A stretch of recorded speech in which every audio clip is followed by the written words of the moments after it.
Bonjour et bienvenue dans cette nouvelle vidéo. Aujourd'hui, nous allons voir les nombres, donc les numéros en programmation date. Et avant de commencer, bien entendu, nous allons créer d'abord un nouveau projet. Donc, vous ouvrez votre éditeur et vous créez un nouveau projet avec une dénomination nombre. Ok. Donc, on crée un nouveau projet. On revient là. Les numéros ou nombre. À quoi numéro. D'accord. Donc, je fais un petit briefing pour dire qu'en programmation DAC, il y a deux types de nombres. Donc, les entiers et les doubles. Voilà. Donc, entier ici représenté par int. Donc, ça c'est un petit peu la définition qui est là.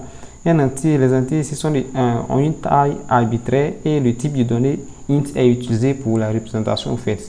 Et quant à double, voilà, ce sont des nombres à virgule flottante de 64 bits. Pas trop, c'est un peu abstrait, je vais dire. Et donc, on peut dire que le type de données double est utilisé pour représenter des nombres fractionnels. J'en ai déjà un peu parlé dans les types de données, le tutoriel concernant les types de données. Vous pouvez vous référer à cela pour un peu plus de compréhension. Voilà. Et donc, on va voir un peu la syntaxe pour la déclaration. Voilà, j'ai combiné les deux ici. Pour la déclaration d'un entier, vous faites le type int va-name, le nom de la variable.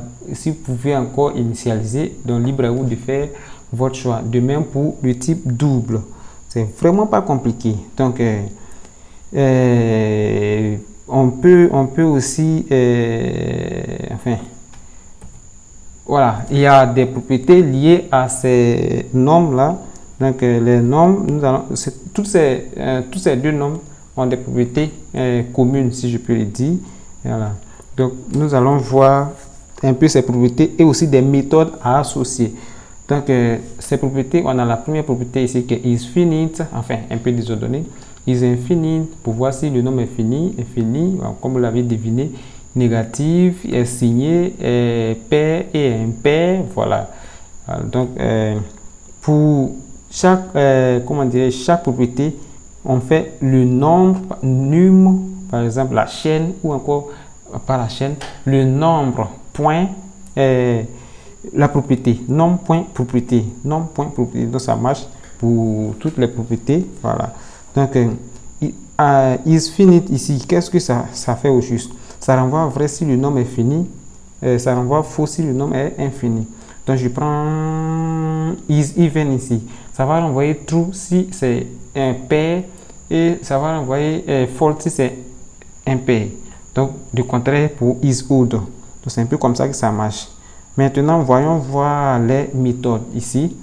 Les méthodes, là, on va faire un tout petit test.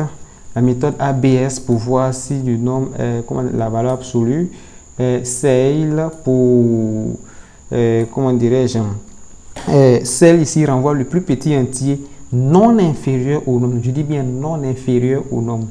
Et flower, c'est le contraire, c'est le plus petit entier non supérieur au nombre testé.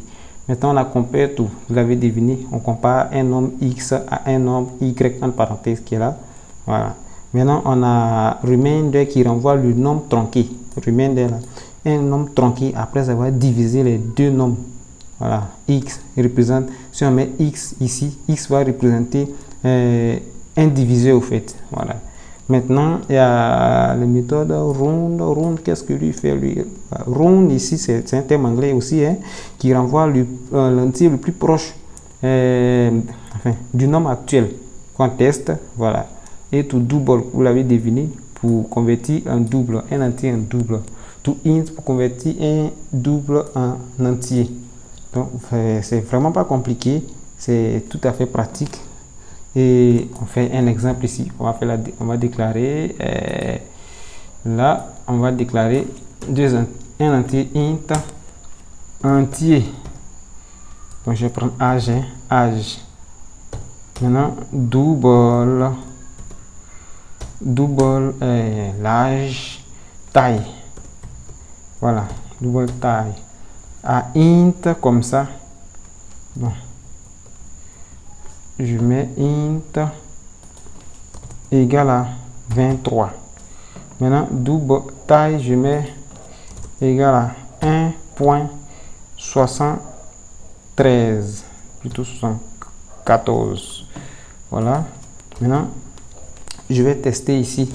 On va faire un peu, on appelle ça int print en parenthèse là. Ok. Âge point is, on va voir si c'est un nombre pair ou impair. Donc c'est ce que nous allons voir. On va voir une seule propriété pour l'instant. On compile, move right top. Ok, false. Vous voyez bien que ça renvoie false pour dire que c'est pas un nombre pair, mais plutôt c'est un nombre impair.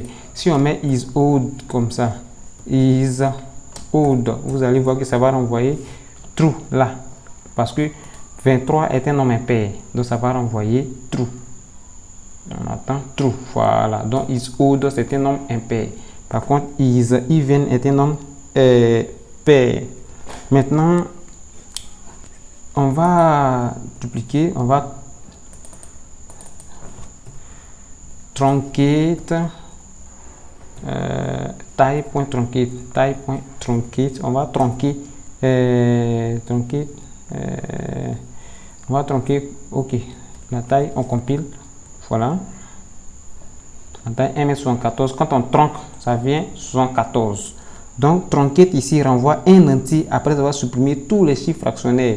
C'est-à-dire là, on supprime tout ça et ça va rester un seulement, c'est ce qu'on affiche. Voilà, c'est très pratique.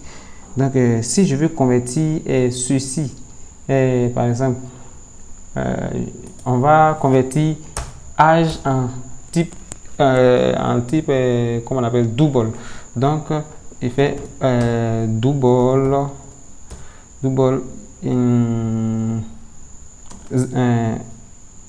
val comme ça. Val va recevoir âge point tout double. Voilà, on convertit et donc on va afficher ici print val. Voilà. Voilà, on actualise. Vous allez voir la valeur du voilà, val 23 devient 23 qui est là devient 23.0, ça devient un type double. Donc je vous invite à tester toutes ces méthodes afin de vous familiariser, c'est très important lorsqu'on programme. Donc ne les négligez pas. Voilà, ce sont des propriétés ici qui nous font du bien lorsqu'on programme, de même pour ces méthodes. Donc je pense qu'on a fait un peu le tour de ce qu'on devait faire et on va s'arrêter là pour aujourd'hui. Mais avant tout, n'oubliez pas de vous abonner, de liker la vidéo, de partager massivement si possible. D'ici là, portez-vous bien et je vous retrouve pour un nouveau tutoriel. Ciao!